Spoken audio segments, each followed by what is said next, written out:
नमस्कार भाइयों बहनों, मेरे नन्हे नन्हे बच्चों। पिछले एपिसोड में आपने राम जी और उनके भाइयों के नामकरण की लीला सुनी। गोस्वामी तुलसीदास जी भगवान राम की सुंदर बाल लीलाओं का वर्णन रामचरितमानस में करते हैं। बचपन से ही लक्ष्मण जी की प्रीति श्री राम के चरणों में हो गई और इसी तरह से भरत और शत्रुघ्न में भी सेवक और स्वामी जैसी प्रीति हो गई। इस तरह से दो जोड़ियां बन गई, राम और लखन लाला की और भरत और शत्रुघ्न की। वैसे तो सभी भाई शील गुण रूप के धाम हैं, लेकिन सुख के समुद्र श्री राम सबसे ज्यादा गुणवान है।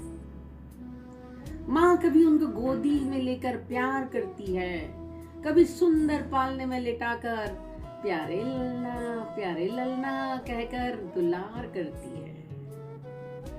जो भगवान सर्वव्यापक माया रहित निर्गुण अजन्मे हैं, आज प्रेम और भक्ति के वश होकर कौशल्या जी की गोद में खेल रहे हैं। भगवान के कान और गाल बहुत सुंदर हैं, ठोड़ी बहुत ही सुंदर है, दो सुंदर दांत हैं, लाल लाल होंठ हैं, नासिक और तिलक के सौंदर्य का तो वर्णन ही नहीं कर सकते। जन्म से भगवान के बाल चिकने और घुंघराले हैं, जिनको माता ने बहुत सुंदर बनाया है, श्रृंगार करती है। दरअसल में मेरे भी बस में नहीं है, क्योंकि वेद और शेष जी भी जिनका गुणगान नहीं कर सकते, मेरे भी ये बस में नहीं है। इसलिए मैं आपको यही कहती हूँ कि जैसे जैसे मैं बोलूं, आप कल्पना कीजिए अपने मन में, फिर देखिएगा राम का वो रूप देखकर आप कैसे भक्तिमय हो जाते हैं। शरीर पर पीली जंगुली है, हाथों और घुटनों के बल चलते हुए बहुत ही प्यारे लगते हैं। ठुमक ठुमक पैंजनियां बजती है, ठुमक ठुमक के चलते हैं। भगवान दशरथ कौशल्या जी के अत्यंत प्रेम के वश ही पवित्र बाल लीला करते हैं। इस प्रकार सबको सुख दे रहे हैं। पूरे नगरवासी जब उनको देखते हैं, निहारते हैं, तो उनको बहुत सुख मिलता है। कौशल्या जी कभी उन्हें गोद में लेकर हिलाती डुलाती, पालने में लिटाकर झुलाती हैं। प्यारे ललना। एक बार ऐसी घटना हुई कि माँ ने उनको स्नान कराया, फिर मैया ने सुंदर श्रृंगार किया, अब प्रभु को पालने में सुला दिया। फिर वो अपने इष्ट देव के लिए नैवेद्य बनाती हैं, अब मंदिर में जाती हैं। जब वो रसोई घर में गई और वापस आती हैं नैवेद्य लेकर, तो क्या देखती हैं कि उसकी लला वहां पर बैठकर भोजन कर रही हैं। वो डर जाती है और डर कर सीधी कमरे में भागती है, और वहां पर तो लला सो रहे हैं। फिर लौट कर आती है, देखती है कि लला तो भोजन कर रहे हैं।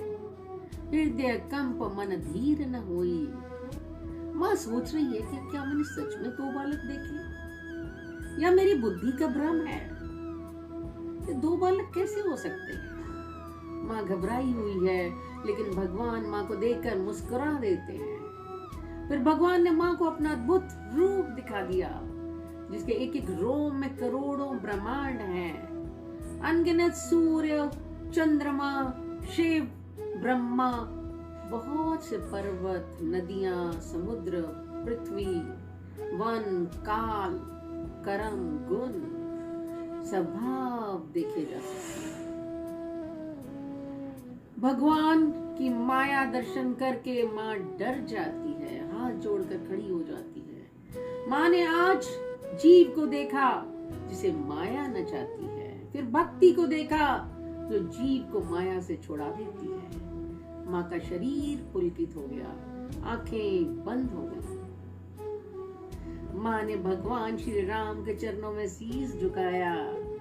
माँ को आश्चर्यचकित देखकर भगवान राम फिर से छोटे बालक बन गए। माँ इतना डर गई कि कुछ शब्द नहीं बोल पा रही हैं। कौशल्या जी बार बार हाथ जोड़कर विनय करती हैं कि हे प्रभु, मुझे आपकी माया आप कभी ना व्यापे।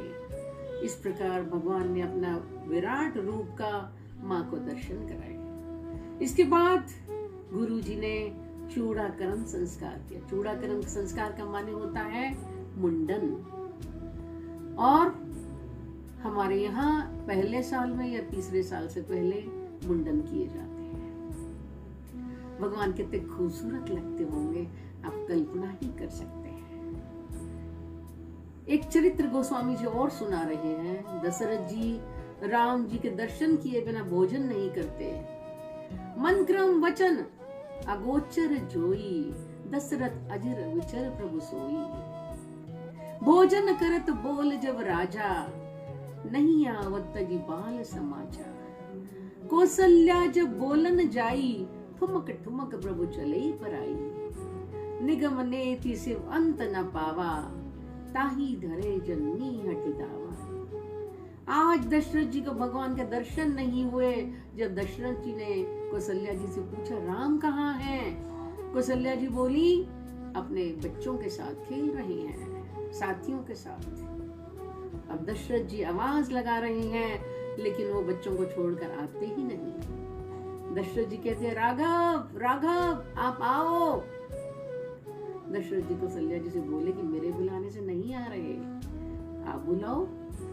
मैया ने आवाज दी, लेकिन मैया के बुलाने से भी ठुमक ठुमक कर और दूर चले जाते हैं। माँ को क्रोध आ जाता है, राम जी के पीछे भागती हैं। गोस्वामी जी कहते हैं जिनको वेद नेति नेति कहकर पुकारते हैं, उनके गुणों का गुणगान करते हैं, उनको माँ हठपूर्वक पकड़ने की कोशिश कर रही है। जब माँ ने डांटा, भगवान जी एक जगह पर रुक गए। शरीर में धूल लपेटे हुए आए और राजा ने हंसकर उन्हें गोद में ले लिया। धूसर धूरी भरे तनु आए, भूपति बेहसी गोद बैठा है। धूल लपेटे हुए गोद में बैठे हैं, भोजन कर रहे हैं, आधा खा रहे हैं, आधा मुंह पे लपेटे हुए हैं। जैसे ही ये खुशी से आगे बढ़े, बच्चे कुमारावस्था में आए, तभी गुरु और माता पिता ने उनका यज्ञोपवीत संस्कार कराया। अब भगवान राम और उनके भाई पढ़ने के लिए गुरुदेव के पास गए। गुरु गृह गए पढ़न रघुराई, अल्प काल विद्या सब आई। तुलसीदास जी कहते हैं कि जिनके प्रत्येक श्वास में वेद हैं, वो क्या अचरज है इस बात पे, वो इतनी जल्दी सब कुछ सीख गए। उनके लिए तो कुछ भी दुर्लभ नहीं है। अब बड़े हुए, उनके हाथों में धनुष बाण है। भगवान के इस रूप को देखकर सभी मोहित हो रहे हैं। भगवान सबको आनंद प्रदान कर रहे हैं। कौशलपुर के रहने वाले स्त्री पुरुष बूढ़े बालक सभी को कृपालु श्री रामचंद्र जी प्राणों से बढ़कर प्रिय। अब वो अपने भाइयों के साथ और बाल सखाओं के साथ नित्य वन में शिकार खेलने जाते हैं।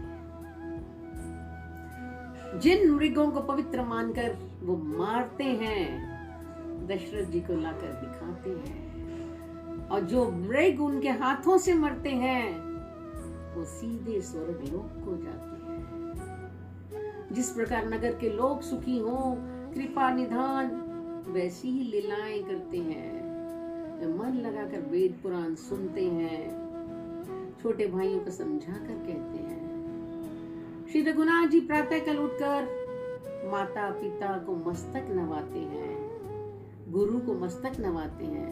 भगवान राम ये बताना चाह रहे हैं कि माता पिता गुरु के चरणों में जो प्रेम करता है, उनको रोज शीश नवाता है, जो अपने बड़ों का सादर नमस्कार करता है, आदर करता है, उसे आयु, विद्या, यश और बल बहुत आसानी से मिल जाता है। तो बच्चों, मैं आपको यही कहना चाहती हूँ क्या आप बड़ों का आदर करें, अपने गुरुओं का सम्मान करें, माता पिता दादा दादी को रोज माथा टेकें। फिर देखिएगा जब उनका हाथ आपके सिर पर होगा, ब्लेसिंग्स के साथ, आशीर्वाद के साथ, वो कैसे आशीर्वाद फलीभूत होगा वो आपका जीवन में आप देखेंगे। जय श्री राम।